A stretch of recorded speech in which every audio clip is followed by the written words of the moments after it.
Hello, कैसे हैं आप लोग। तो पिछली क्लास में हमने क्वेश्चन नंबर 4 तक सॉल्व कर लिया था। आज हम क्वेश्चन नंबर 5 से स्टार्ट करते हैं। चलिए पहले क्वेश्चन नंबर 5 को पढ़ लेते हैं। In a class test the sum of Shefali's marks in mathematics and English is 30।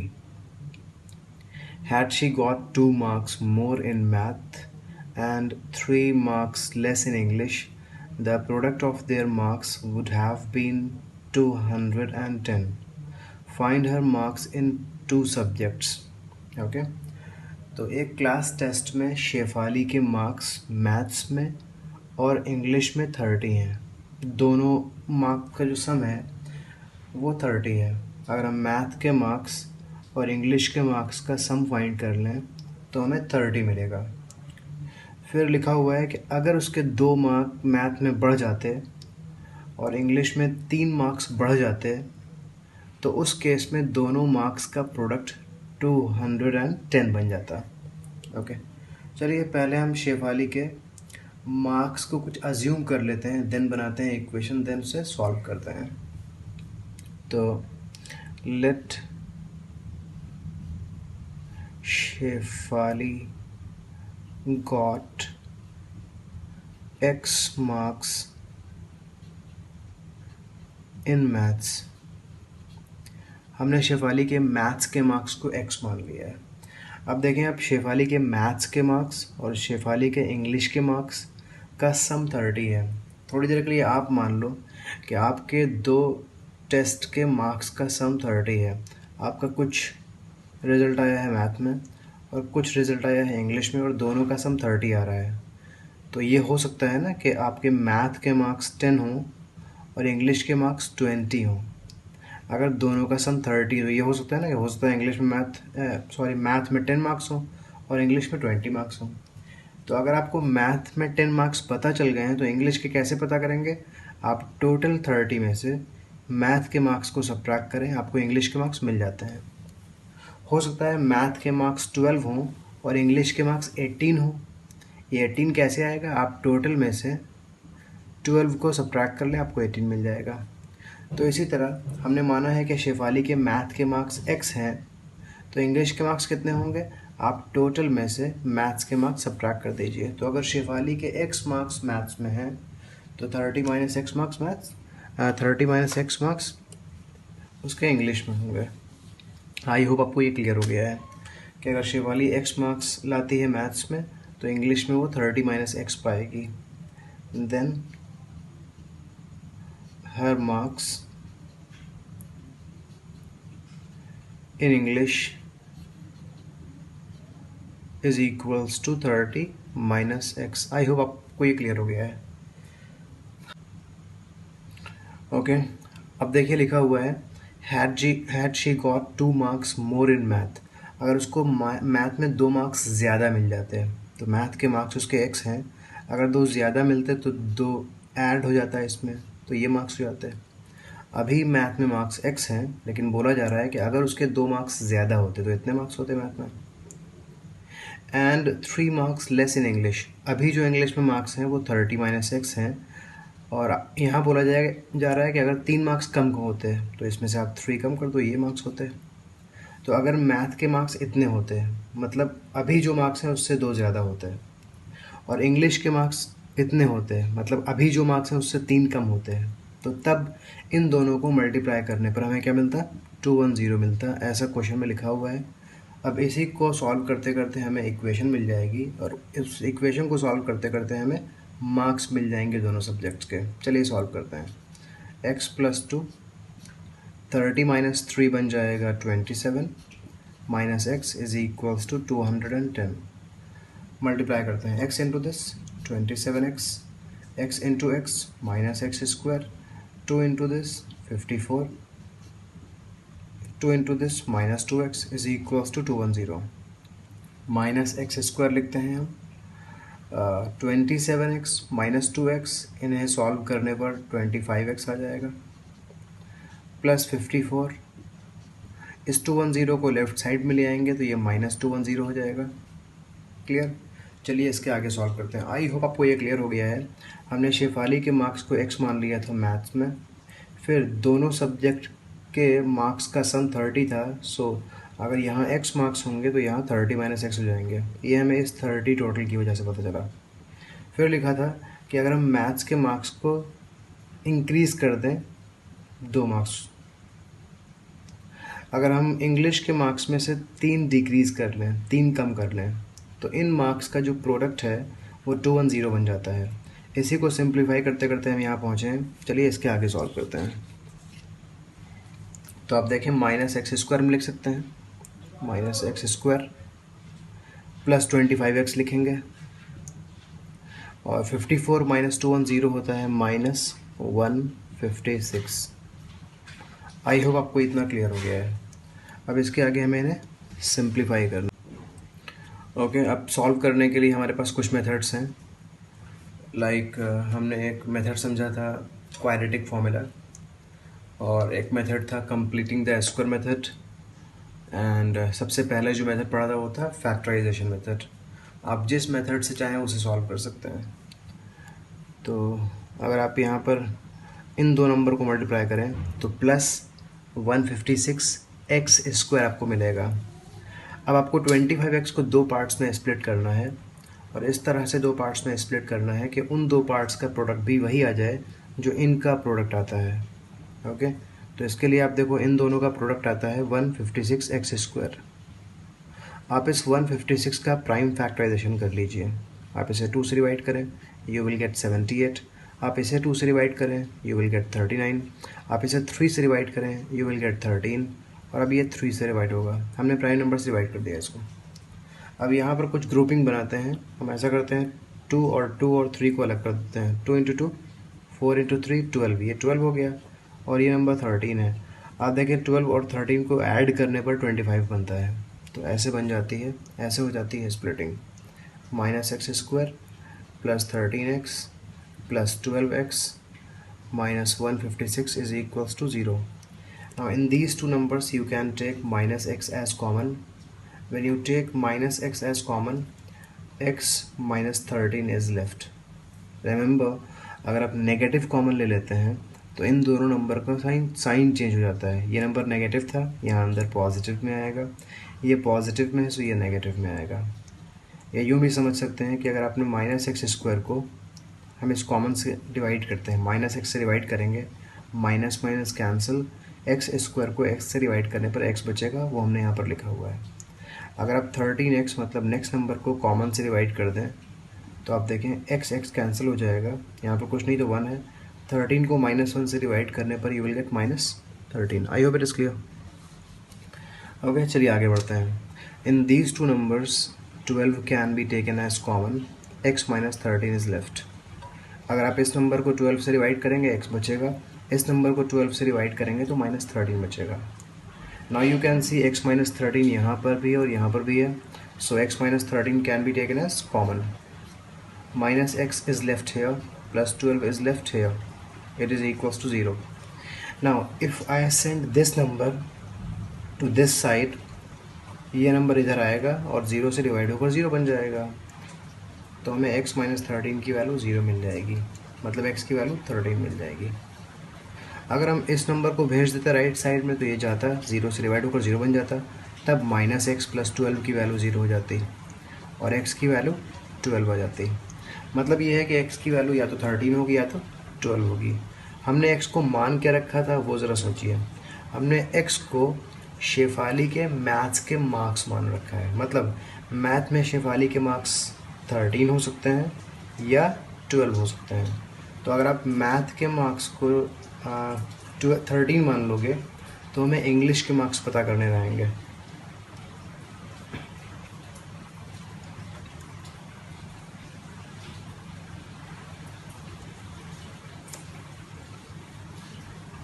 I hope it is clear. X की वैल्यू 13 और 12 दोनों आ रही है, तो मान लेते हैं let Shefali's maths marks B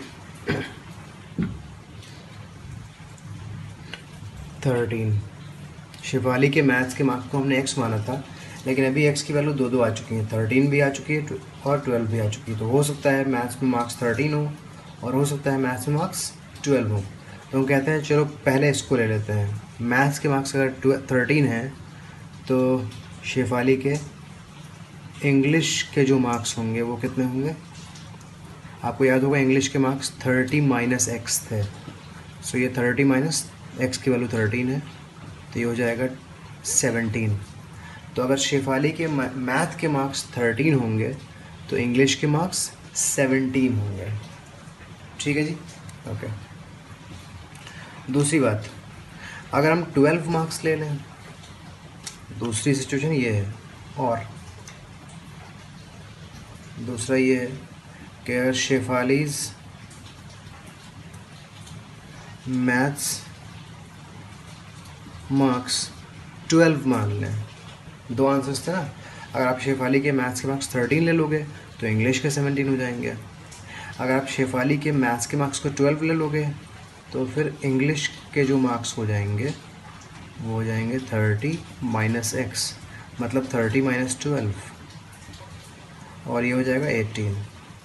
तो या तो शेफाली के मार्क्स 13 और 17 होंगे या फिर शेफाली के मार्क्स 12 और 18 होंगे। अगर आप चेक करना चाहते हो दोनों ही सही हैं तो आप यूँ चेक कर सकते हैं।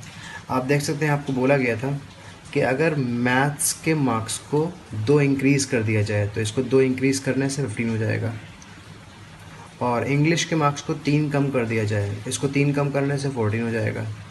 तो इन्हें मल्टीप्लाई करने पर 210 आता है। आप इन्हें मल्टीप्लाई कर लो, देख लो 210 ही आएगा। दूसरी सिचुएशन से देखिए, अगर आप मैथ्स के मार्क्स को 2 इंक्रीज़ कर दो तो ये 14 बन जाएगा, और इंग्लिश के मार्क्स को 3 कम कर दें तो ये 15 बन जाएगा। मल्टीप्लाई कर लीजिए, 210 आ गया। मतलब इस तरह से भी सही है और इस तरह से भी इक्वेशन बन रही है। इट मीन्स आपका आंसर सही है। तो आप लिखोगे शेफालीज मार्क्स आर 13 एंड 17 और 12 एंड 18। ये मार्क्स भी हो सकते हैं और ये मार्क्स भी हो सकते हैं। आई होप आपको पूरी तरह से क्वेश्चन नंबर 5 क्लियर हो चुका है। अब हम चलते हैं क्वेश्चन नंबर 6 की तरफ। तो क्वेश्चन नंबर 6 में हमारे पास लिखा हुआ है the diagonal of a rectangular field is 60 metre more than the shorter side. If the longer side is 30 metres more than the shorter side, find the sides of the field. Okay, पहले मैं आपको एक rectangle बनाकर दिखा देता हूँ। ये रहा एक रेक्टेंगल शेप की फील्ड है, रेक्टेंगुलर फील्ड है, मतलब इस शेप में फील्ड है। इस रेक्टेंगल की कुछ लेंथ होगी और कुछ ब्रेथ होगी, और डायगोनल हम इसे बोलते हैं। 2 डायगोनल्स होते हैं, this is the first and this the second. 2 diagonals हैं, मैंने एक कोई ड्रॉ कर लिया। ठीक है जी, ओके। अगर आप इसका एरिया फाइंड करना चाहें तो लेंथ को ब्रेथ से मल्टीप्लाई कर देंगे। अगर आप पेरीमीटर फाइंड करना चाहें तो 2 × l+b कर लेंगे। और ये डायगोनल है, यहाँ से आपको एक राइट एंगल ट्रायंगल दिख रहा है। जो मैंने पार्ट शेड कर रखा है ना, ये पार्ट राइट एंगल ट्रायंगल है। This is a right angle triangle, क्योंकि ये एंगल 90 है। अगर आप इतने पार्ट को देखें तो ये एक ट्रायंगल है और ये एक राइट एंगल ट्रायंगल है। तो राइट एंगल ट्रायंगल के अंदर पाइथागोरस थ्योरम्स भी लग जाती हैं। देखते हैं कैसे करना होगा इस क्वेश्चन को। The diagonal of a rectangular field is 60 metre more than the shorter side. जो शॉर्टर साइड है इसमें देखें, ये शॉर्टर साइड है, ये लॉन्गर साइड है। 2 साइड्स हैं यहाँ पर, एक है शॉर्टर एक है लॉन्गर। तो अगर शॉर्टर साइड को आप x मान लो, अगर शॉर्टर साइड को आप x मान लो तो लिखा हुआ है diagonal of the rectangular field is 60 metres more than the shorter side. ये शॉर्टर साइड है, डायगोनल इससे 60 ज़्यादा है, मतलब ये x+60 है, ये x+60 है। समझ गए आप?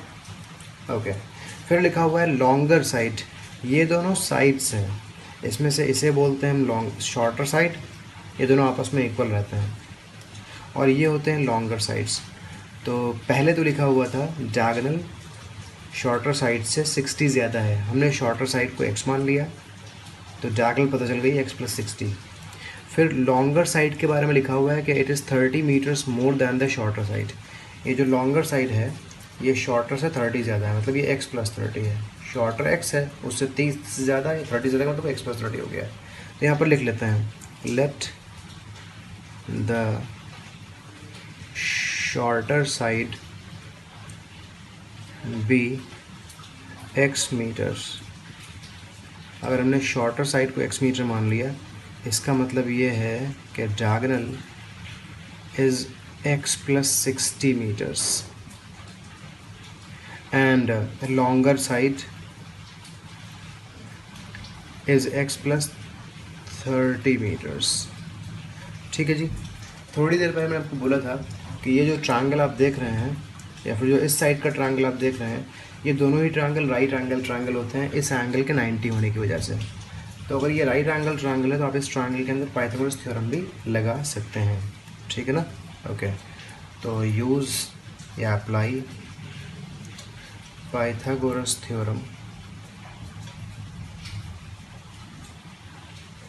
इन द ट्रायंगल। इस ट्रायंगल के अंदर में हम पाइथागोरस थ्योरम लगा देते हैं। Okay, you know Pythagoras theorem हम लगाते हैं इस तरह से, hypotenuse square is equals to perpendicular square plus base square. H for hypotenuse, P for perpendicular, B for base. Hypotenuse square is equals to perpendicular square plus base square. Hypotenuse उसे बोलते हैं जो 90 के ऑपोजिट होता है। तो इस triangle में 90 के ऑपोजिट x + 60 है। हाइपोटेन्यूज की जगह x + 60 लिखेंगे। परपेंडिकुलर और बेस में आप किसी को भी लिख सकते हो। इन दो साइड्स में से कोई परपेंडिकुलर हो सकता है, कोई बेस हो सकता है। अगर आप इसे बेस मान लोगे तो ये परपेंडिकुलर हो जाएगा, और इसे परपेंडिकुलर मान लोगे तो ये बेस हो जाएगा। ये मत समझिएगा कि जो नीचे होता है वो हमेशा बेस ही होता है। उसको आप परपेंडिकुलर भी कंसीडर कर सकते हो और बेस भी कर सकते हो। ठीक है, तो यहाँ हम हाइपोटेन्यूज की जगह तो x + 60 लिखेंगे। हाइपोटेन्यूज फिक्स होता है 90 के ऑपोजिट, तो इट इज़ x + 60। परपेंडिकुलर इन दोनों में से कोई हो सकता है, चलिए इसको मान लेते हैं परपेंडिकुलर। आपको ये परपेंडिकुलर लग भी रहा है। और बेस x + 30 को हम लिखेंगे फिर। ठीक है जी, चलिए अब इसे सॉल्व करते हैं, और सॉल्व करके हम निकालते हैं x की वैल्यू। हमने पाइथागोरस थ्योरम अप्लाई कर दी है और हमें x की वैल्यू मिलने वाली है। हमें लेंथ और ब्रेथ दोनों पता चल जाएंगे। याद रखिएगा, जो शॉर्टर साइड था वो x था, लॉन्गर साइड x + 30 हमने माना है, और जो डायगोनल है वो x + 60 थी। ओके, इसे सॉल्व करते हैं। x² a + b के होल स्क्वायर फॉर्मूले से सॉल्व करते हैं। पहले x² आ जाएगा, फिर 60 का स्क्वायर मतलब 3600 आ जाएगा, फिर इन दोनों को मल्टीप्लाई करेंगे आपस में और 2 से भी मल्टीप्लाई करेंगे तो ये 120x आ जाएगा। Is equals to x² plus इसका होल स्क्वायर सॉल्व करते हैं तो x² प्लस 900 प्लस 60x मिलेगा हमें। Okay, x² plus 3600 plus 120x। x² plus x² होता है 2x², भेज देंगे लेफ़्ट साइड में तो -2x²। 900 को भेजेंगे लेफ़्ट साइड में तो -900। 60x को लेफ़्ट में भेजेंगे तो -60x is equals to 0। x² minus 2x² minus x² मिलेगा। 120x माइनस 60x हमें 60x मिलेगा। 3600 माइनस 900 मतलब 2700 मिल जाएगा। इक्वेशन तो बन चुकी है, चलिए इस इक्वेशन को सॉल्व करते हैं। तो x² we know that 90 × 30 is 21700। तो यहाँ पे स्प्लिटिंग कर देते हैं, 90x माइनस 30x प्लस 2700। हमने स्प्लिटिंग कर दी है। आप इन दोनों नंबर्स को मल्टीप्लाई करोगे तो यू विल गेट -2700x², और इन्हें मल्टीप्लाई करने पर भी यही प्रोडक्ट मिलेगा। इसका मतलब है स्प्लिटिंग सही है। अब कॉमन ले लीजिए आप इन दोनों में, -x कॉमन ले लेंगे तो आपको मिलेगा x - 90। अगर आप यहाँ -30 कॉमन ले लेंगे तो आपको मिलेगा x - 90। x - 90 यहाँ भी और यहाँ भी है, सो x - 90 को हम कॉमन ले लेते हैं। यहाँ बचेगा -x और यहाँ बचेगा -30 इज इक्वल्स टू 0। अब एक बार आप भेज दें इसे राइट साइड में तो इसकी वैल्यू 0 हो जाएगी। -x -30 की वैल्यू 0 हो गई, मतलब x की वैल्यू -30 आ जाएगी। ओके, उसके बाद अगर आप इस पार्ट को भेज देंगे उस तरफ तो x - 90 की वैल्यू 0 हो जाएगी। x - 90 0 के इक्वल अगर है तो x की वैल्यू 90 हो जाएगी। तो x की वैल्यू 90 भी हो सकती है और x की वैल्यू -30 भी हो सकती है। ठीक है जी। अब एक्स साइड है रेक्टेंगल का, तो एक्स नेगेटिव तो नहीं हो सकता है, सो आप लिखोगे x is equals to -30 is not possible. ये तो पॉसिबल नहीं है, क्योंकि रेक्टेंगल की जो लेंथ है, कोई रेक्टेंगल की जो ब्रेथ थी, एक साइड था शॉर्टर साइड, वो नेगेटिव ये बता रहा है, तो नेगेटिव तो नहीं हो सकता है। मतलब इस वैल्यू को हम इग्नोर करते हैं, उस वैल्यू को लेते हैं, एक्स की वैल्यू 90 ले लेते हैं हम। अगर एक्स की वैल्यू 90 होगी तो फिर x प्लस 30 की वैल्यू क्या होगी, क्योंकि एक साइड 90 था, दूसरा साइड x प्लस 30 था, एक साइड x था, दूसरा x प्लस 30 था, तो ये हो जाएगा 90 प्लस 30 मतलब 120। आपसे पूछा गया है साइड्स क्या है फील्ड के। देखिए क्वेश्चन में पूछा गया है what are the sides of the field, तो हम लिखेंगे sides are 90 metre and 120 metre. ये शॉर्टर साइड है और ये लॉन्गर साइड है। डायगोनल आपसे पूछा नहीं गया है, हमने डायगोनल की हेल्प से प्रॉब्लम को सॉल्व ज़रूर किया है, बट ये हमसे पूछा नहीं गया है। ठीक है, अगर पूछा जाएगा तो आप इसमें 60 ऐड कर दोगे, 90 प्लस 60 150 हो जाएगा। अब आते हैं क्वेश्चन नंबर 7 पर। The difference of squares of two numbers is 180। The square of the smaller number is 8 times the larger number. ठीक है जी, हम ऐसा करते हैं, स्मॉलर नंबर को मान लेते हैं x और लार्जर नंबर को मान लेते हैं y। Let the smaller number be x and larger number be y। ठीक है, the difference of squares of two numbers, दो नंबर्स के स्क्वायर्स का डिफरेंस 180 है। तो आप देखें यहाँ पर स्क्वायर कर लीजिए, पहले बिगर नंबर लिखिए, लार्जर नंबर लिखिए, उसका स्क्वायर लिखिए, और फिर शॉर्टर नंबर का स्क्वायर लिखिए। अगर हम लार्जर नंबर के स्क्वायर में से शॉर्टर नंबर का स्क्वायर सब्ट्रैक्ट कर लें तो हमें 180 मिलेगा। ऐसा यहाँ लिखा हुआ है, the difference of the squares, numbers तो x और y थे, इनके स्क्वायर्स x स्क्वायर और y स्क्वायर है, तो इनका डिफरेंस 180 है। मैंने लार्जर को पहले लिखा है, स्मॉलर को बाद में लिखा है, क्योंकि लार्जर में से स्मॉलर को सब्ट्रैक्ट करेंगे तभी पॉजिटिव नंबर मिलेगा। अगर हम एक्स स्क्वायर में से वाई स्क्वायर सब्ट्रैक्ट करेंगे, अगर हम स्मॉलर में से लार्जर को सब्ट्रैक्ट करेंगे, तो हमारे पास जो आंसर आएगा वो नेगेटिव आ जाएगा। ठीक है, आप देख लें, अगर आप 7 में से 4 को सब्ट्रैक्ट करोगे तब तो 3 मिलेगा आपको, लेकिन अगर 4 में से 7 सब्ट्रैक्ट कर दोगे तो आपको -3 मिलेगा। तो इसमें से सब्ट्रैक्ट करने पर, बिगर में से स्मॉलर को सब्ट्रैक्ट करने पर आपको पॉजिटिव आंसर मिलता है, और स्मॉलर में से बिगर को सब्ट्रैक्ट करने पर आपको नेगेटिव आंसर मिलता है। तो क्योंकि हमें 180 जो वैल्यू दी गई है वो पॉजिटिव दी गई है, इसलिए हमें बिगर में से स्मॉलर को डिवाइड करना, सब्ट्रैक्ट करना था। आई होप ये क्लियर हो गया। दूसरी बात देखिए, लिखी हुई है the square of the smaller number is 8 times the larger number. अगर आप स्मॉलर नंबर का स्क्वायर कर दो, स्मॉलर नंबर x है, अगर आप x का स्क्वायर कर दो तो ये 8 टाइम्स है लार्जर नंबर का। लार्जर नंबर मतलब y, इधर एक चीज़ ये गिवन है और वो एक चीज़ वो गिवन है, तो हम इन दोनों की हेल्प से बनाते हैं इक्वेशन।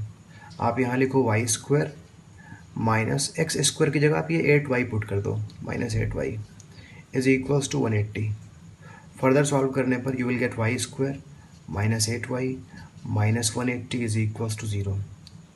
क्लियर, इसी इक्वेशन को हम सॉल्व करेंगे। सॉल्व करने के लिए आप कोई भी मेथड अपना सकते हैं, आप चाहें तो फॉर्मूला लगा दें और आप चाहें तो फैक्टराइजेशन मेथड से कर लें। ठीक है जी, इसे याद भी रखिएगा कि एक्स स्क्वायर 8y के इक्वल था। ठीक है, ओके, और ये भी याद रखिएगा कि हमने स्मॉलर नंबर को x माना है और लार्जर नंबर को y माना है। अब हम सॉल्व करेंगे इस इक्वेशन को further, Y square -8y minus 180। अगर आप इन दोनों को मल्टीप्लाई करें तो आपको मिलता है -180y स्क्वायर। अब आपको 8y की स्प्लिटिंग करनी है, 8y के ऐसे दो पार्ट्स करिए कि उनका प्रोडक्ट भी -180y स्क्वायर आ जाए। तो आपको बता चुका हूँ कैसे फाइंड करते हैं अगर प्रॉब्लम होती है। आप इसका प्राइम फैक्टराइजेशन फाइंड कर सकते हैं, या हो सकता है आपको डायरेक्ट ही समझ में आ जाए। तो अभी तो आपको डायरेक्ट बता देता हूँ कि आप 18 और 10 में स्प्लिट कर दो इसको। 18 में से 10 सब्ट्रैक्ट करने पर आपको 8 मिल जाएगा, और 18 और 10 को मल्टीप्लाई करने से ये मिल जाएगा। ठीक है जी, y square -18y plus 10y minus 180 is equals to 0। अब जब भी आप ऐसा करते हैं तो इसके अंदर बहुत सारी मिस्टेक्स होती हैं जो स्टूडेंट्स करते रहते हैं। जैसे कुछ स्टूडेंट्स बाई मिस्टेक लिख सकते हैं +18y माइनस 10y, तो +18y माइनस 10y लिखना है, या फिर जो मैंने लिखा है वो लिखना है। इसके लिए आप देख लो कि इससे पहले जो यहाँ पर इक्वेशन लिखी थी वो लिखी थी y² माइनस 8y माइनस 180। तो आपको देखना चाहिए कि अगर आप इन नंबर्स को सिंप्लीफाई करोगे तो क्या मिलेगा, -8y मिलेगा या +8y मिलेगा। 18y में से 10y सब्ट्रैक्ट होने पर 8y आता है। -18y और 10y को सिंप्लीफाई करने पर -8y मिलता है। तो हमारे पास तो -8y था ना, तो मतलब ये हो गया गलत और ये हो गया सही, क्योंकि इन नंबर्स को सिंप्लीफाई करने पर -8y नहीं +8y आता है, लेकिन इन नंबर्स को सिंप्लीफाई करने पर -8y आता है। तो याद रखिए, ध्यान रखिएगा कि ऐसी मिस्टेक आप ना करें। चेक भी कर लिया करें, स्प्लिटिंग करने के बाद में कुछ चेक कर लेंगे जो बताता हूँ मैं, तो इससे आपकी मिस्टेक नहीं होगी। पहली बात आप देखिए, इन दोनों को मल्टीप्लाई करने पर क्या आता है, साइन के साथ देखिए, ये पॉजिटिव है ये नेगेटिव है, माइनस आएगा। यहाँ 180 है नंबर और यहाँ कुछ भी नंबर नहीं है तो 1 होगा, 180 इंटू 1 180 हो जाएगा। और y² है, तो इन दोनों नंबर्स को मल्टीप्लाई करने पर -180y² मिलता है। आप देखो इनका प्रोडक्ट भी सेम यही होना चाहिए, माइनस प्लस, साइन का भी ध्यान रखिएगा, minus plus minus 18 into 10 180, y into y²। ठीक है जी, ओके, ये हो गया। दोनों इनका प्रोडक्ट सेम है और हमने साइन के साथ चेक किया है। दूसरी बात यह है कि इनको सिंप्लीफाई करने पर आप देखो कि -8y मिलता है। सिर्फ 8 पे ध्यान मत दीजिएगा, अगर आप 8 पे ध्यान दोगे तो आप यहाँ 18y माइनस 10y भी लिख सकते हैं और वो गलत होगा। तो -18y प्लस 10y को जब सिंप्लीफाई करेंगे आप तो यू विल गेट -8y। तो इस तरह से चेक कर लेंगे तो आपको पता चल जाएगा कि मिस्टेक आपसे हुई है या नहीं। इन दोनों में कॉमन है y -18 बचेगा। फिर यहाँ पर हम 10 कॉमन ले सकते हैं, y -18 बचेगा। y -18 यहाँ और यहाँ पर दोनों जगह है, सो y -18 कॉमन मिल गया। y + 10 बचा यहाँ पर। y -18 जब 0 के इक्वल हुआ तो हमें y की वैल्यू 18 मिल गई, और जब y + 10 को हमने 0 के इक्वेट किया तो y की वैल्यू -10 मिल गई। अब y तो एक नंबर है ना, और आपने थोड़ी देर पहले क्या लिखा था, आपने लिखा था लार्जर नंबर का स्क्वायर मतलब y² माइनस स्मॉलर नंबर का स्क्वायर मतलब x² इज इक्वल्स टू 180, आपने ये लिखा था। और इस तरह आपने एक इक्वेशन लिखी थी that y² is equals to x² is equals to 8y। तो ये जो y है ना, ये नेगेटिव y नहीं हो सकता है। ये मैं दोनों इक्वेशंस आपको इसलिए दिखा रहा हूँ कि आपको बता सकूं कि y की वैल्यू नेगेटिव नहीं हो सकती है, क्योंकि अगर y की वैल्यू नेगेटिव हो गई, देखिए आप यहाँ पर, अगर y की वैल्यू नेगेटिव हो गई तो 8 इंटू वाई मतलब 8 इंटू 10 ये हो जाएगा -80। अगर y की वैल्यू -10 हो गई तो ये -80 हो जाएगा। तो x² -80 के इक्वल नहीं हो सकता है। क्यों? क्योंकि अगर x² -80 के इक्वल हुआ तो x की वैल्यू स्क्वायर रूट -80 हो जाएगी। ठीक है जी। और आपको पता है जब स्क्वायर रूट के अंदर कोई नेगेटिव टर्म आता है, कोई नेगेटिव नंबर आता है, तो इसका मतलब होता है नॉन रियल नंबर या कॉम्प्लेक्स नंबर, जिसकी स्टडी हम क्लास 10th में करते ही नहीं है, क्लास 11th में करते हैं। तो मतलब y की वैल्यू नेगेटिव नहीं हो सकती है, क्योंकि y की वैल्यू नेगेटिव लेने से x की हमारे पास नॉन रियल वैल्यू आने लगती है। ठीक है जी, मैंने आपको एक्सप्लेन कर दिया है, आपको इतना एक्सप्लेन एग्जाम में नहीं करना पड़ेगा, आपको सिर्फ इतना लिखना होगा that y is equals to -10 is not possible. ये पॉसिबल नहीं है, मतलब इस पर रियल वैल्यू नहीं आती है। ओके, तो मतलब x की वैल्यू क्या हो सकती है, y की वैल्यू फिर क्या हो सकती है, y की वैल्यू 18 हो सकती है, y की वैल्यू 18 ले लेंगे हम। ओके, तो हम लिखेंगे हेंस y की वैल्यू 18 लेनी है आपको। अब अगर y की वैल्यू 18 लेनी है तो x कैसे पता करेंगे, आप याद करें x² की वैल्यू 18y थी, आप लिखते हैं x² इज इक्वल्स टू 18 और y मतलब 18 हो जाएगा। तो x² की वैल्यू 8y थी, तो ये 8 इंटू 18 हो जाएगा, ये हो जाएगा 144। तो x हो जाएगा स्क्वायर रूट 144। स्क्वायर रूट 144 का मतलब होता है +12 और -12। तो x की वैल्यू +12 और -12 दोनों हो सकती हैं। x की वैल्यू नेगेटिव हो सकती है, क्योंकि x के नेगेटिव होने से अगर आप यहाँ पर नेगेटिव ले लेंगे तो -12 का स्क्वायर +144 हो जाएगा। अगर +12 का स्क्वायर करेंगे तब भी +144 होगा। तो x के नेगेटिव होने से आपको y की नॉन रियल वैल्यू नहीं मिलेगी। सो x की वैल्यू 12 हो सकती है और -12 भी हो सकती है। ठीक है जी, तो आप लिखोगे आपसे पूछा गया था फाइंड द 2 नंबर्स, तो 2 नंबर्स क्या होंगे। तो y की वैल्यू तो 18 ही होगी, x की वैल्यू 12 भी हो सकती है, x की वैल्यू -12 भी हो सकती है। तो आप लिखोगे नंबर्स आर 18 एंड 12, y है ये और ये है x, ठीक है जी। और नंबर्स आर 18 एंड -12, ये है y, ये है x। x की दो वैल्यूज थी, सो हमने x को अलग अलग दिखाया है, y 18 ही था। आई होप आपको ये क्लियर हो गया है। हम चलते हैं क्वेश्चन नंबर 8 पर। क्वेश्चन नंबर 8 में लिखा हुआ है a train travels 360 kilometre at a uniform speed. If the speed had been 5 kilometre per hour more, it would have taken 1 hour less for the same journey. Find the speed of the train. तो हम speed of the train को x मान लेते हैं। Let the speed of the train be x kilometre per hour. हमने ये speed मान ली। Okay, अगर ये स्पीड है और डिस्टेंस 360 किलोमीटर है जो ट्रेन को कवर करना है, तो उसका टाइम कितना लगेगा? Time taken to cover 360 kilometre. आपको पता है टाइम फाइंड करने के लिए हम डिस्टेंस को स्पीड से डिवाइड करते हैं। डिस्टेंस 360 कवर होना है और speed x kilometre per our है, इसलिए जो टाइम होगा वो हो जाएगा 360 अपॉन x आवर्स। इतना टाइम लगेगा। ओके, हमने स्पीड को x मान लिया है, डिस्टेंस कवर होना है 360।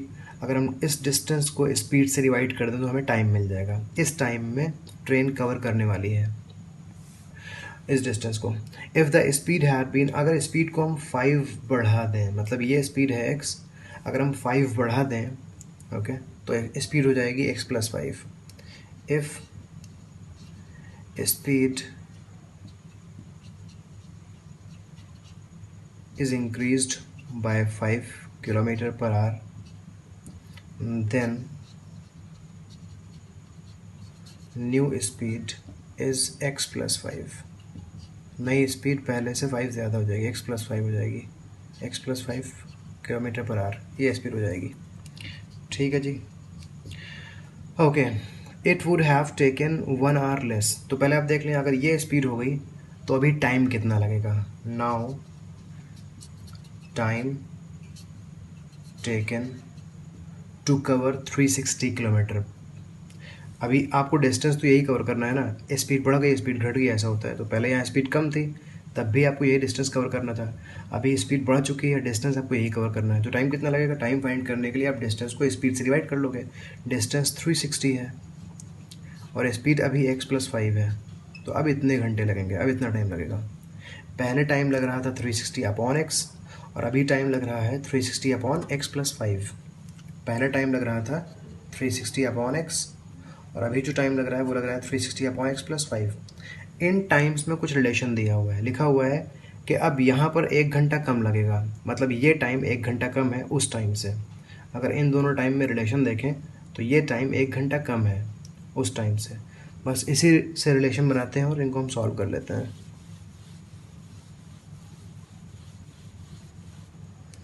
तो आप देखें, जो पहले टाइम लग रहा था वो था 360 अपॉन x, और जो अभी टाइम लग रहा है वो है 360 अपॉन x + 5। ठीक है जी। इनमें रिलेशन ये है कि बोला गया है कि जो बाद वाला टाइम, ये 1 घंटा कम है। तो अगर ये 1 घंटा कम है तो आप इस तरफ एक 1 ऐड कर दोगे। ठीक है जी। अब आपको ये बात समझ में नहीं आ रही होगी कि अगर ये 1 घंटा कम है तो इसमें 1 ऐड क्यों किया। देखिए ज़रा, 6 और 5 अगर मैं लिख दूँ तो मैं बोलूँगा ना कि ये नंबर इस नंबर से 1 कम है, ये 1 कम है ना। लेकिन अगर ये 1 कम है तो आपको इधर 1 ऐड करना पड़ेगा, तभी तो इक्वेशन बनेगी, तभी तो ये दोनों आपस में इक्वल होंगे। ये भी 6 है और ये भी 6 बन जाएगा। तो आपने यहाँ इक्वल का सिंबल लगाया हुआ है, इसका मतलब इधर उधर जो भी रहेगा वो इक्वल रहेगा। आप इक्वेशन बना रहे होते हो, तो अगर ये 1 कम है तो आप इधर 1 ऐड करोगे। आई होप अभी आपको पूरी तरह समझ में आ चुका होगा। अब इनको हम करते हैं सिंप्लीफाई और बनाते हैं हम इक्वेशन।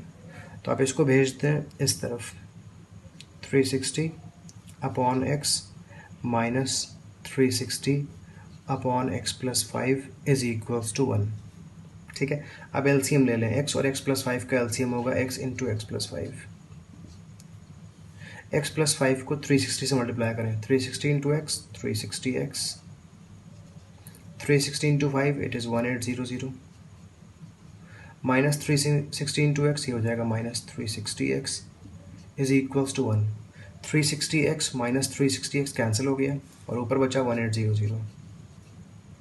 नीचे आ जाएगा x into x, x square, x into 5 ये हो जाएगा 5x is equals to 1।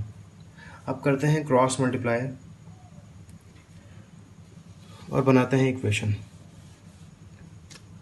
X square plus 5x को 1 से मल्टीप्लाई करेंगे तो ये हो जाएगा एक्स स्क्वायर प्लस 5x। 1800 को इधर इसके नीचे कुछ नहीं तो 1 है, मल्टीप्लाई कर लेते हैं तो 1800 हो जाएगा। ये हो जाएगा x square plus 5x minus 1800 is equals to 0। I hope it is clear. अब इस इक्वेशन को सॉल्व करते हैं। तो आप देखें सॉल्व करने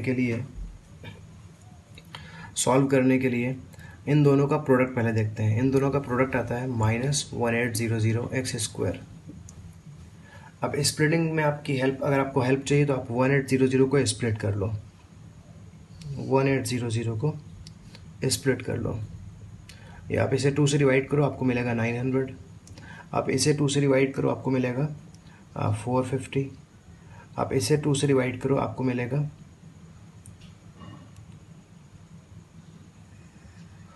225। और आप इसे 3 से डिवाइड करो आपको मिलेगा 75। आप इसे 3 से करो तो मिलेगा 25। आप इसे 5 से करो और इसे आप 5 से करो। ठीक है जी, ओके। अब देखते हैं यहाँ पर कुछ ग्रुप्स बनाते हैं और उन ग्रुप्स की हेल्प से हम इसको फैक्टराइज कर पाएंगे। तो ऐसा करते हैं कि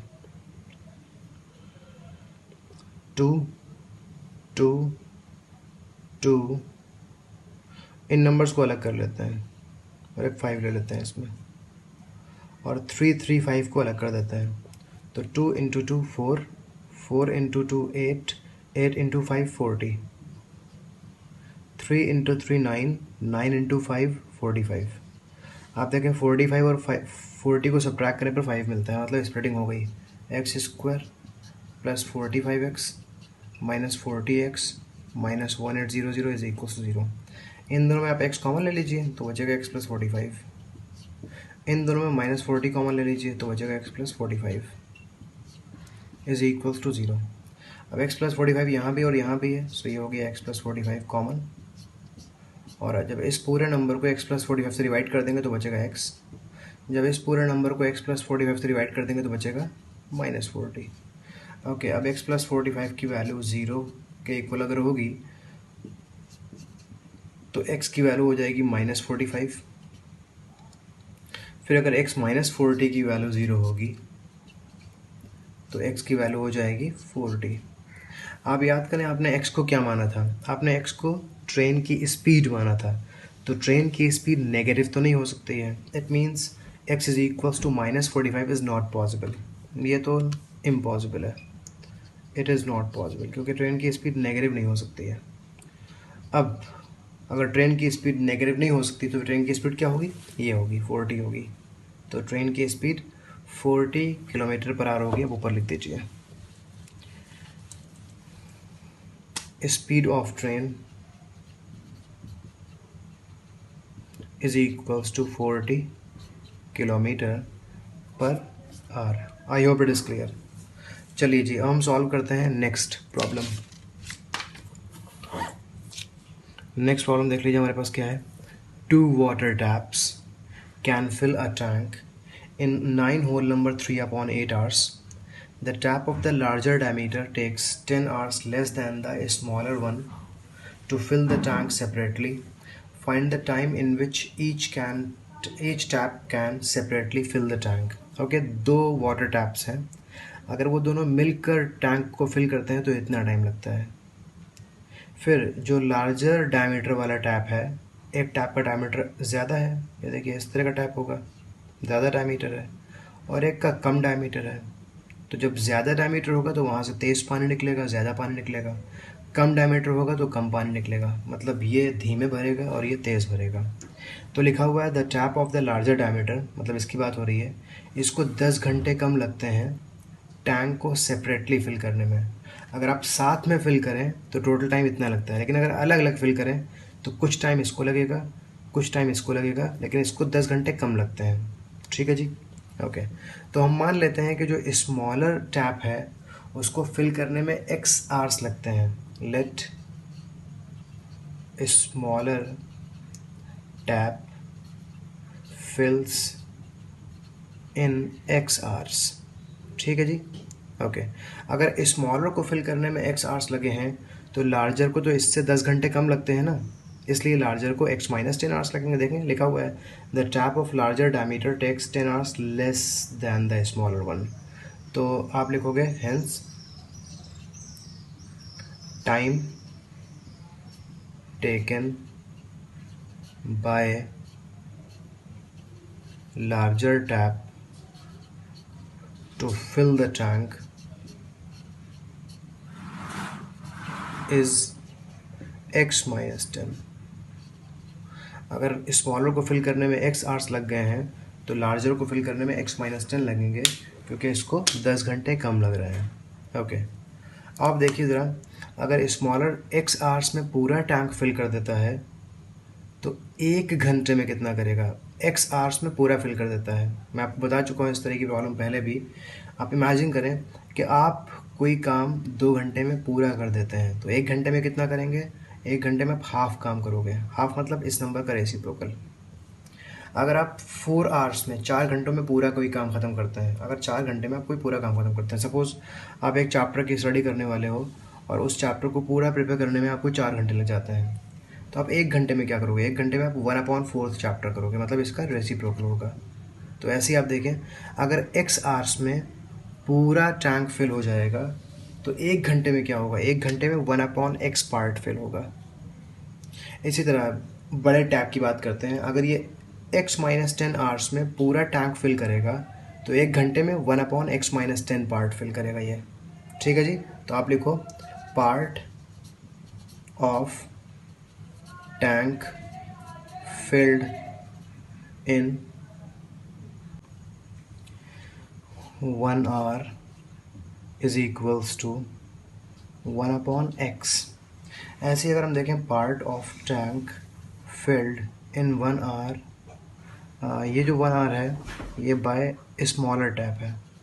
1 hour by smaller tap is equals to 1/x part है। ओके, अगर हम देखें part of tank filled in 1 hour by larger tap, अगर आप लार्जर का निकालोगे ना तो वो इसका रेसिप्रोकल हो जाएगा, x माइनस 10 का रेसिप्रोकल, और वो बन जाएगा 1/x माइनस 10। आई होप आपको ये क्लियर है। अगर स्मॉलर पाइप को x आवर्स लगते हैं पूरा टैंक फिल करने में तो 1 घंटे में ये 1/x पार्ट फिल करेगा। अगर लार्जर टैप को x माइनस 10 आवर्स लगते हैं पूरा टैंक फिल करने में तो 1/x माइनस 10 पार्ट फिल कर पाएगा ये 1 घंटे में। ठीक है जी, ओके। अब हम बनाएंगे इक्वेशन। ध्यान से देखिए कैसे बनेगी इक्वेशन। जो छोटा पाइप है वो 1 घंटे में 1/x पार्ट फिल करता है, और जो बड़ा पाइप है वो 1 घंटे में 1/x माइनस 10 पार्ट फिल करता है। अगर आप इन दोनों को ऐड कर दोगे तो आपको पता चल जाएगा कि 1 घंटे में दोनों मिलकर कितना फिल करना है। तो आप देखें, दोनों मिलकर 9 होल नंबर 3/8 आवर्स लेते हैं पूरा टैंक फिल करने में। अगर 9 होल नंबर 3/8 आवर्स लेते हैं ये पूरा टैंक फिल करने में, तो 1 घंटे में कितना लेंगे? इसका रेसिप्रोकल लेंगे। जैसे हमने x का रेसिप्रोकल कर दिया, हमने x माइनस 10 का रेसिप्रोकल कर दिया, वैसे ही यहाँ पर इसका भी रेसिप्रोकल कर देंगे। अगर दोनों टैंक्स मिलकर 9 होल नंबर 3/8 आवर्स में पूरा टैंक फिल करते हैं तो 1 घंटे में कितना करेंगे? इसका रेसिप्रोकल। तो इसका रेसिप्रोकल क्या होता है? पैराग्राफ में देख लो, 9 होल नंबर 3/8, 9 इंटू 8 72, 72 प्लस 3 75/8। इसका रेसिप्रोकल मतलब 8/75 की बात हो रही है। ठीक है जी, अब जरा देखिए, ये हमने पूरे 1 घंटे की सिचुएशन लिख ली है। 1 घंटे में स्मॉलर पाइप इतना पार्ट फिल करता है, 1 घंटे में लार्जर पाइप इतना पार्ट फिल करता है, और दोनों को ऐड करने से आपको मिल जाएगा कि टोटल इतना पार्ट फिल हुआ होगा 1 घंटे में, क्योंकि दोनों मिलकर इतना फिल करता है। बस हमारी इक्वेशन बनने वाली है। चलिए इसको सॉल्व करते हैं। सबसे पहले तो आप एलसीएम ले लो x और x माइनस 10 का, तो एलसीएम हो जाएगा x into X minus 10। X minus 10 को आप 1 से मल्टीप्लाई करोगे तो x माइनस 10 मिलेगा, x को 1 से मल्टीप्लाई करने पर x मिलेगा, इज इक्वल्स टू 8/75 है।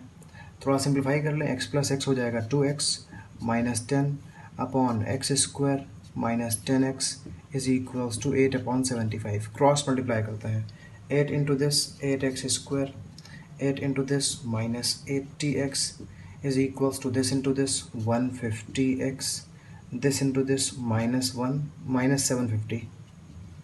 ओके, अब हम लिखते हैं 8x स्क्वायर माइनस 80x और माइनस 150x, ये हो जाएगा माइनस 230x। जब आप 150x को भेजोगे राइट लेफ्ट साइड में तो ये इधर जाकर नेगेटिव बन जाएगा, तब इनको ऐड कर सकते हैं हम। ये इधर आकर बन जाएगा प्लस 750 इज इक्वल्स टू 0। तो ये हमारे पास इक्वेशन बन चुकी है। अब इस इक्वेशन को सॉल्व करने के लिए हमारे पास बहुत सारे मेथड्स हैं। आप चाहो तो इसको फॉर्मूला लगा कर सॉल्व करो, या फिर आप चाहो तो इसको फैक्टराइज कर लो, ठीक है, जो भी हमको बेटर लगे वो उससे हम कर सकते हैं। तो चलिए इस बार हम इसको फॉर्मूले से कर लें ताकि हमारा तरफ फॉर्मूला भी रिवाइज हो जाए। तो आप देखें इस इक्वेशन में अगर हम इस इक्वेशन को ax square plus bx plus c से कंपेयर करें तो हमारे पास a की वैल्यू होगी 8 और b की वैल्यू होगी माइनस 230 और c की वैल्यू होगी 750। इस इक्वेशन में x स्क्वायर के कोएफिशिएंट को a बोलते हैं, x के कोएफिशिएंट को b बोलते हैं, कांस्टेंट टर्म को c बोलते हैं। ओके, फॉर्मूला रिवाइज कर लें, इसलिए मैं आपको फॉर्मूले से करवा रहा हूँ इसको। x की वैल्यू होती है minus b plus minus under root b square minus 4ac upon 2a। चलिए यहाँ पर वैल्यूज पुट कर देते हैं। माइनस बी की वैल्यू, अगर b की वैल्यू माइनस 230 है तो माइनस b की वैल्यू प्लस 230 होगी, plus minus square root. Okay, अब यहाँ बी स्क्वायर लिखना है, बी स्क्वायर मतलब माइनस 230 का स्क्वायर लिखना है, माइनस 230 का स्क्वायर लिखना है। फिर माइनस 4ac लिखना है, तो माइनस लिखिए और 4 लिखिए इंटू a लिखिए जो कि 8 है और c लिखिए जो कि 750 है। ठीक है जी, स्पेस की प्रॉब्लम है इसलिए मैंने नीचे लिख दिया है, अपॉन 2a, तो 2 लिखिए और a की वैल्यू है 8। चलिए इसको सॉल्व करते हैं हम। तो x की वैल्यू हो जाएगी 230 प्लस माइनस स्क्वायर रूट। अब 230 का स्क्वायर कर लीजिए, तो 230 का स्क्वायर करने के लिए आपको 230 को 230 से मल्टीप्लाई करना पड़ेगा। ठीक है जी, 230 को 230 से मल्टीप्लाई कर लेते हैं। ओके, 0 से मल्टीप्लाई करने पर आपको 0 मिलेगा, 3 से मल्टीप्लाई करने पर आपको 690 मिलेगा और 2 से मल्टीप्लाई करने पर आपको 460 मिलेगा। अगर आप इन सब का सम फाइंड कर लेंगे तो आपको 52900 मिल जाएगा, 52900 मिल जाएगा। ओके, अब आप देखें आपको 4 को और 8 को और 750 को मल्टीप्लाई करना है। अगर आप 4 को और 750 को मल्टीप्लाई करते हैं तो आपको 3000 मिल जाता है। फिर इस 3000 को अगर 8 से मल्टीप्लाई करते हैं तो ये 24000 हो जाता है। तो आप यहाँ लिख दें 24000 अपॉन 2 इंटू 8, ये हो जाएगा 16। आई होप इट इज क्लियर।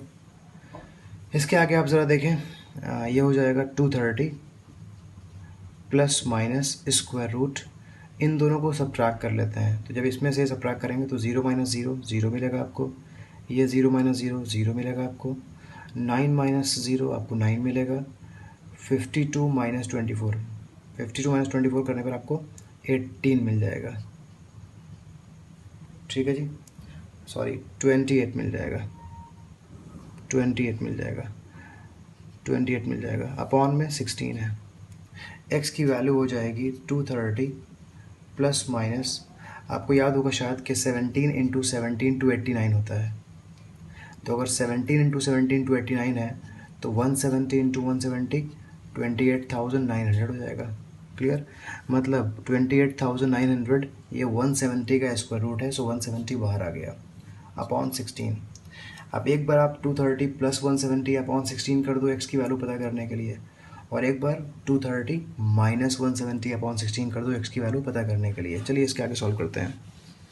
इसके आगे सॉल्व करने के लिए हम एक बार इन दोनों को ऐड कर लेते हैं, मतलब x की वैल्यू ये हो सकती है, एक्स की वैल्यू हो सकती है 230 प्लस 170 अपॉन 16, या फिर एक्स की वैल्यू हो सकती है 230 माइनस 170 अपॉन 16। ठीक है, अगर आप इधर फाइंड करें तो 0 plus 0 0, 7 plus 3 10, 2 plus 1 3 plus 1 4 upon 16।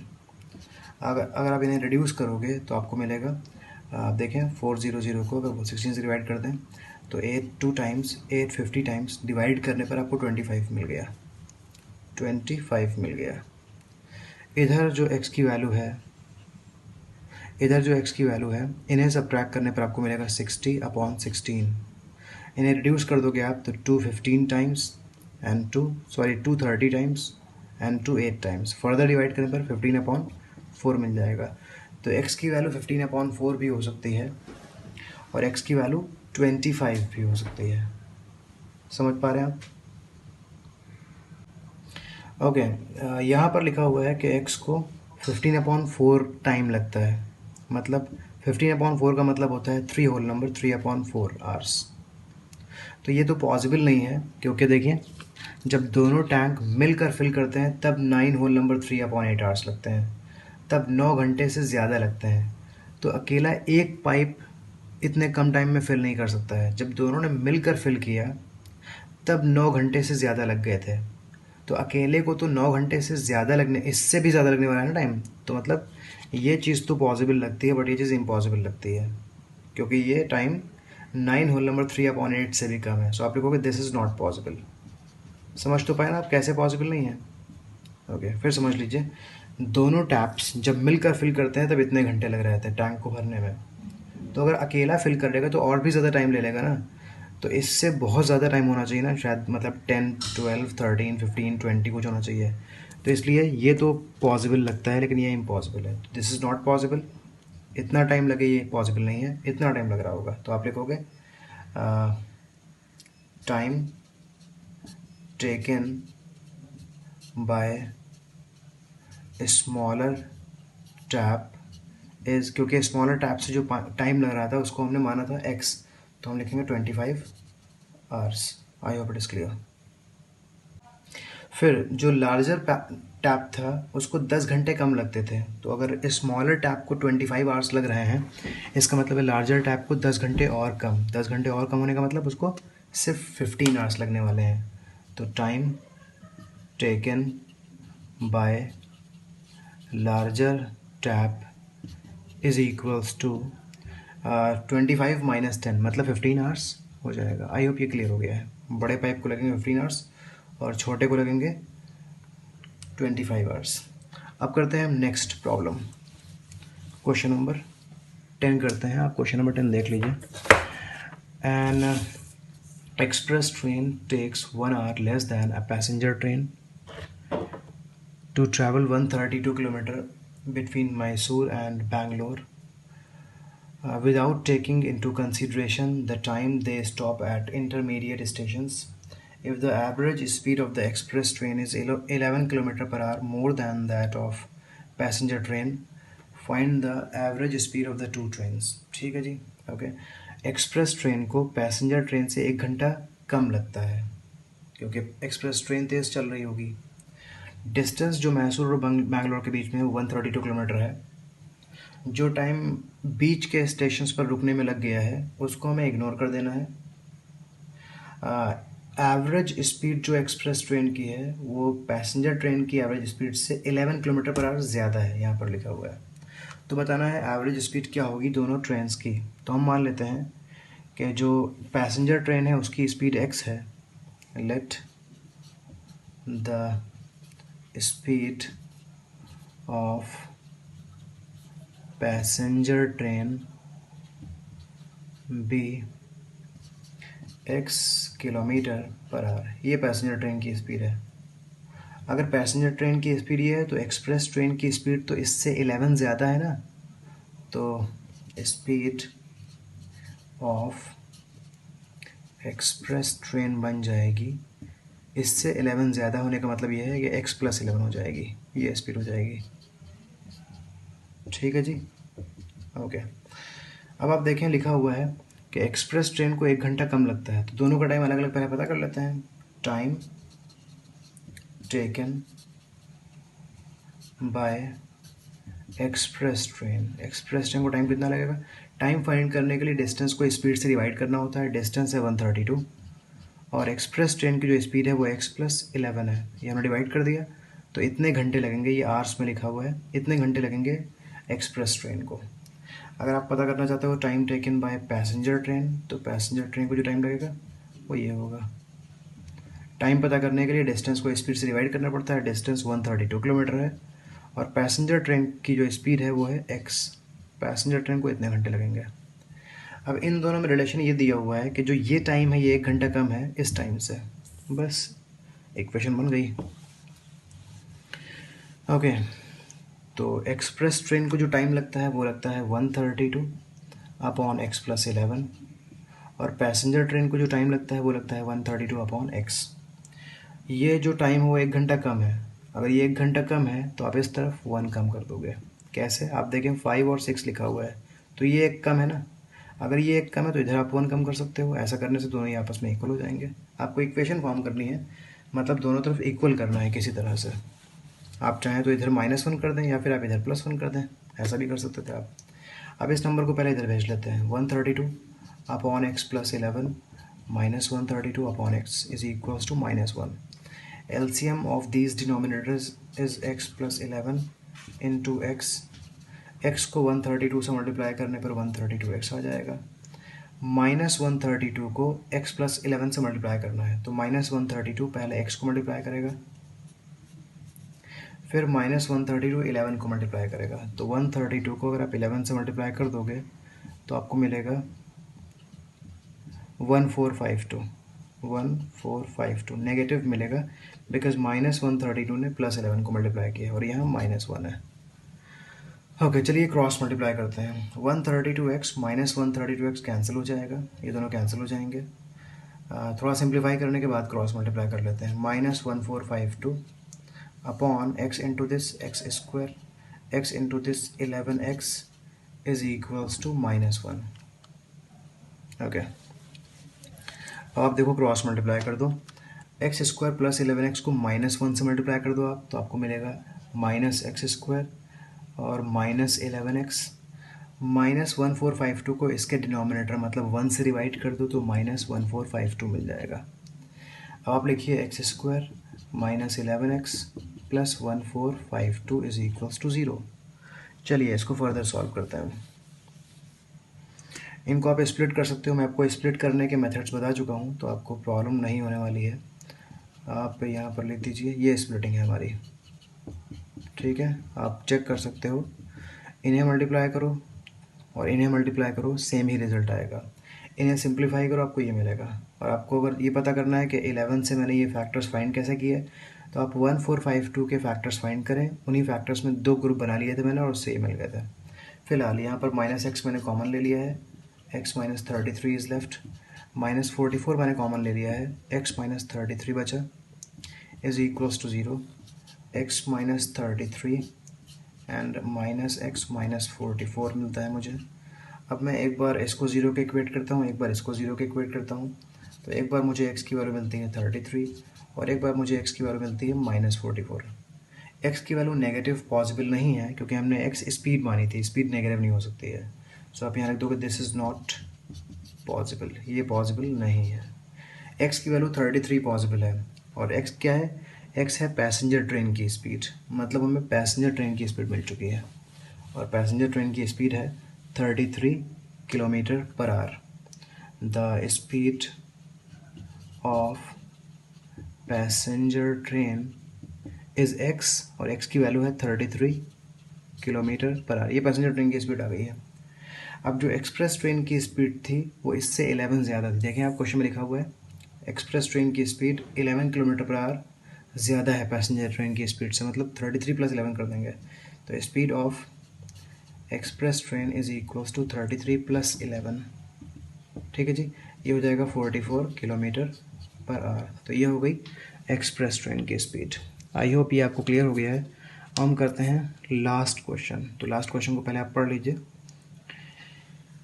पढ़ने के बाद इसकी इक्वेशन बनाते हैं और इक्वेशन बनाने के बाद में हम इसको सॉल्व करते हैं।